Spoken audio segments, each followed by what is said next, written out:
El día que cumplí 18 años, mi padre puso mis maletas en la puerta y me dijo que ya no era su responsabilidad. Antes de continuar, dale like, suscríbete y activa la campanita. Si te gustan las historias de familia, herencias y justicia inesperada, quédate hasta el final porque esta historia tiene un giro que nadie vio venir. Me llamo Renata Vidal y crecí en una casa donde nunca sentí que perteneciera del todo. Mi padre, don Alberto, se volvió a casar cuando yo tenía 7 años, y desde entonces su nueva esposa, Marisol, y su hijo, mi medio hermano Bruno, ocuparon el lugar que yo alguna vez pensé que era mío. Marisol nunca me trató mal frente a mi padre. Pero cuando él no estaba, las cosas cambiaban. Comentarios sobre que yo no era como los demás, que algún día tendría que valerme por mí misma. El día de mi cumpleaños 18, mi padre me llamó a la sala. Marisol estaba sentada junto a él, con una expresión que no pude descifrar. Renata, ya eres mayor de edad, dijo mi padre, sin mirarme a los ojos. Es momento de que empieces tu propio camino. No entendí al principio. Hasta que vi mis maletas ya listas junto a la puerta. Nunca imaginé que esa noche sería el inicio de todo lo que vendría 20 años después. Esa noche dormí en casa de una compañera de la universidad. No tenía trabajo fijo, apenas una beca parcial y las ganas de no rendirme. Durante los primeros meses llamé a mi padre varias veces, pero siempre contestaba Marisol, diciendo que él estaba ocupado o descansando. Después de un año, dejé de intentarlo.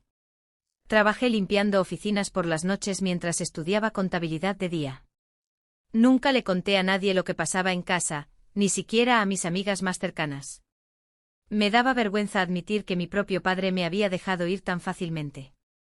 Con los años supe por conocidos en común, que Bruno había heredado la administración del negocio familiar de mi padre, una constructora que llevaba generaciones en la familia. También supe que Marisol tomaba cada vez más decisiones importantes, mientras mi padre, ya mayor, se dejaba llevar sin cuestionar nada. Yo, mientras tanto, terminé la carrera, conseguí mi primer empleo formal y años después, fundé mi propia consultora financiera. Nunca hablé de mi familia en el trabajo. Prefería que pensaran que estaba sola en el mundo. Hasta que un día, después de 20 años, recibí una llamada que no esperaba. Era el abogado de mi padre. Señorita Vidal, hablo de parte del despacho Reyes y Asociados, dijo la voz al otro lado del teléfono. Represento los intereses de su padre, don Alberto Vidal. Necesito que se presente lo antes posible. Sentí que el estómago se me revolvía. 20 años sin hablar con él, y ahora esto. ¿Le pasó algo? Pregunté con una mezcla extraña de preocupación y distancia.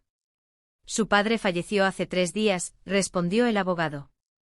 Y dejó instrucciones muy específicas sobre usted. No supe qué sentir. ¿Tristeza? ¿Rabia? Quizás un poco de ambas. 2 días después llegué a la notaría. Marisol y Bruno ya estaban ahí, vestidos de negro, con expresiones que no lograban ocultar cierta incomodidad al verme entrar. Vaya a la famosa Renata, dijo Bruno con una sonrisa que no me gustó nada. El abogado, un hombre mayor llamado Ernesto Reyes, pidió que tomáramos asiento. Su padre dejó un testamento actualizado hace apenas 8 meses, dijo, abriendo una carpeta. Y también dejó una carta que debe leerse antes de conocer los detalles legales. Marisol se removió incómoda en su silla. Cuando el abogado sacó el sobre con mi nombre escrito a mano, algo en su mirada me dijo que lo que venía a continuación cambiaría todo lo que yo creía saber sobre mi padre. Con manos temblorosas abrí el sobre. Reconocí la letra de mi padre, esa misma letra que años atrás firmaba mis cuadernos de la escuela. Renata, si estás leyendo esto es porque finalmente reuní el valor para hacer lo correcto, algo que debí hacer hace 20 años. Seguí leyendo en voz alta, con la voz quebrándose poco a poco. Nunca quise dejarte ir aquella noche. Marisol me convenció de que era lo mejor, que necesitabas independizarte. Fui débil y no supe defenderte. Con los años intenté buscarte, pero no sabía cómo enfrentar la vergüenza de lo que había hecho. Marisol bajó la mirada. Bruno la observó confundido. Investigué tu vida en silencio. Supe de tu esfuerzo, de tu empresa, de todo lo que lograste sola. Eso me demostró algo que Marisol nunca entendió: la familia no se mide por apellidos compartidos, sino por el carácter de cada quien. La última línea me heló por completo. También descubrí algo más durante mis últimos meses de vida. Algo relacionado con la constructora, y con decisiones que Marisol tomó sin mi consentimiento mientras mi salud empeoraba. Levanté la vista. Marisol ya no parecía incómoda. Parecía asustada. Y el abogado, con calma, dijo algo que confirmó que esta historia apenas comenzaba. Su padre, antes de fallecer, ordenó una auditoría independiente de la constructora, dijo el licenciado Reyes, sacando otra carpeta más gruesa. Los resultados llegaron hace 2 semanas. Marisol se puso de pie. Esto es absurdo. Alberto ya no estaba en condiciones de tomar ese tipo de decisiones al final. Al contrario, respondió el abogado. Estaba completamente lúcido cuando la solicitó, y así lo certificó su médico. Los documentos muestran movimientos irregulares de dinero durante los últimos 3 años, todos autorizados bajo su firma, pero sin su conocimiento real. Bruno miró a su madre, y por primera vez vi duda en sus ojos. «¿Mamá, de qué está hablando?» Marisol no respondió. El abogado continuó. Don Alberto dejó instrucciones claras: la administración total de la constructora pasa a manos de su hija, Renata Vidal, junto con la responsabilidad de decidir si se procede legalmente contra los responsables de dichas irregularidades.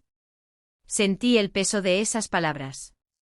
Podía denunciar a Marisol, exponerla completamente, hacerle pagar cada segundo de desprecio que me hizo sentir durante años. Pero recordé la carta de mi padre y sus últimas palabras sobre no repetir sus mismos errores. Miré a Marisol directamente a los ojos. «Tienes 2 opciones», dije con una calma que ni yo esperaba tener. Y en ese momento, por primera vez en 20 años, fue ella quien tuvo que escucharme a mí. «Puedes devolver cada peso que sacaste de la empresa, de forma documentada y bajo supervisión legal, o el licenciado Reyes procede con la denuncia formal», le dije. «Tú decides». Marisol se quedó en silencio varios segundos. Finalmente, con la voz apagada, aceptó devolver todo, tal como se le pedía. Bruno, en cambio, se acercó a mí después de la reunión. «Renata no sabía nada de esto. Perdón por cómo te trataron todos estos años». No fue un perdón inmediato. Pero fue un inicio.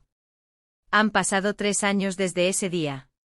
La constructora se recuperó por completo bajo mi administración, y contraté auditores externos permanentes para que nada similar volviera a ocurrir. Marisol cumplió el acuerdo, aunque nuestra relación nunca fue cercana. Bruno, sorprendentemente, empezó a trabajar conmigo, aprendiendo desde abajo sin privilegios, ganándose cada puesto con esfuerzo real. A veces pienso en la noche que mi padre puso mis maletas en la puerta. Durante años creí que esa noche había definido quién era yo. Pero entendí que no fue el rechazo lo que me formó, sino lo que hice después de él. Mi padre no pudo devolverme esos 20 años perdidos. Pero al final me devolvió algo más importante, la verdad y la oportunidad de decidir con mi propio carácter quién quería ser. Y ahora quiero saber tu opinión. ¿Tú crees que hice bien en darle una oportunidad a Marisol, o la habrías denunciado sin dudarlo? Cuéntamelo en los comentarios. Si esta historia te emocionó, dale like, suscríbete y activa la campanita para no perderte la próxima historia. Nos vemos en el siguiente vídeo. Claqueta.